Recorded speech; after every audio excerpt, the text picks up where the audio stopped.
Universities भी alert हो चुकी हैं और जो डिपार्टमेंट है वो भी अलर्ट हो गया। अब इसमें बात यह है कि 2023 के अंदर चीज़ें जो हैं वो चल इस तरह नहीं है कि 2023 में जो डिपार्टमेंट जो है वो देखेगा कि किस मुल्क से जो स्टूडेंट्स आ रहे हैं।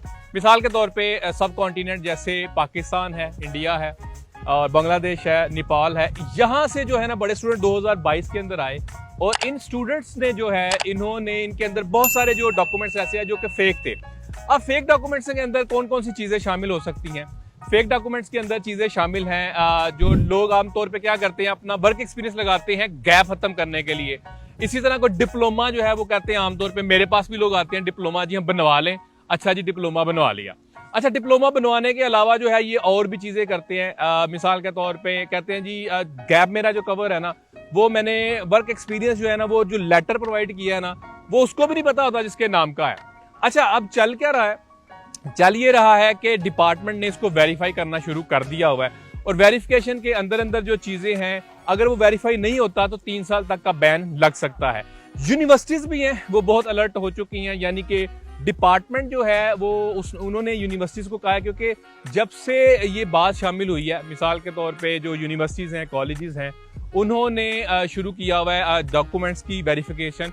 क्योंकि होता क्या है इनके लेवल के ऊपर जो है ना वो फ़र्क पड़ता है। लेवल पे क्या फ़र्क पड़ता है? अगर रिफ्यूज़ल आता है किसी वीज़ा का, स्टूडेंट वीज़ा का, तो रिफ्यूज़ल की वजह अगर फेक डॉक्यूमेंट है, फोर्ज डॉक्यूमेंट है, तो यूनिवर्सिटीज़ को इस बात के ऊपर भी पनिशमेंट हो सकती है कि आपने ड्यू डिलीजेंस नहीं की। और यूनिवर्सिटी जो है ऑब्वियसली अपने कॉन्ट्रैक्टर के बात करेगा कि भाई आपने जो है ना ड्यू डिलीजेंस नहीं की इसके ऊपर।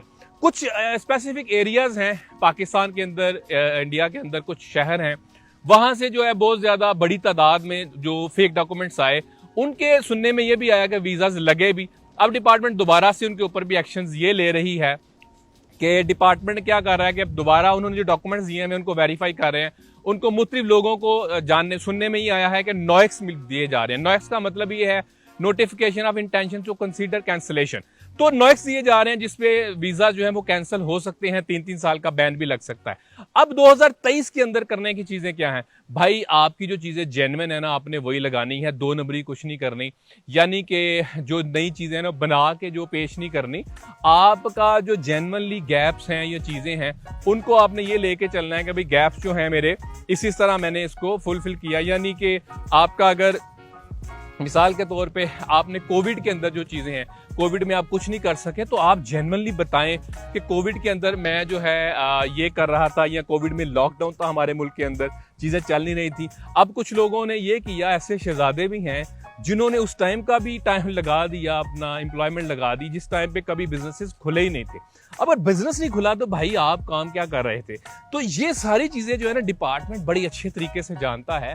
होम अफेयर जो है वो बड़ा अलर्ट इस चीज़ों में बैठा हुआ है। यूनिवर्सिटीज़ अब आइंदा आने वाले दिनों में क्या करेंगी, और ज़्यादा स्क्रूटनाइज करेंगी डॉक्यूमेंट्स को, और स्क्रूटनी के अंदर अंदर जो है इनको पेनलाइज भी करेंगे उन लोगों को जिनके डॉक्यूमेंट्स ठीक नहीं हैं या जिनके डॉक्यूमेंट्स फेक हैं।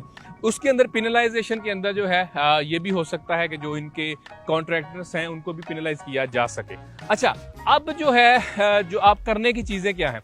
करने की चीज़ें ये हैं कि आपने ये करना है कि आपके जो सही वाले डॉक्यूमेंट्स हैं आपने वो लगाने हैं।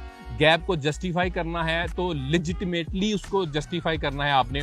कुछ लोग ऐसे हैं जो रिपीट करते हैं चीज़ों को, रेपिटेशन के अंदर चीज़ों को लेके जाते हैं। मिसाल के तौर पे कम पॉइंट्स आए थे, दोबारा पॉइंट्स के लिए उन्होंने दोबारा दिया, तो भाई आप उस गैप को भी क्लियर करें।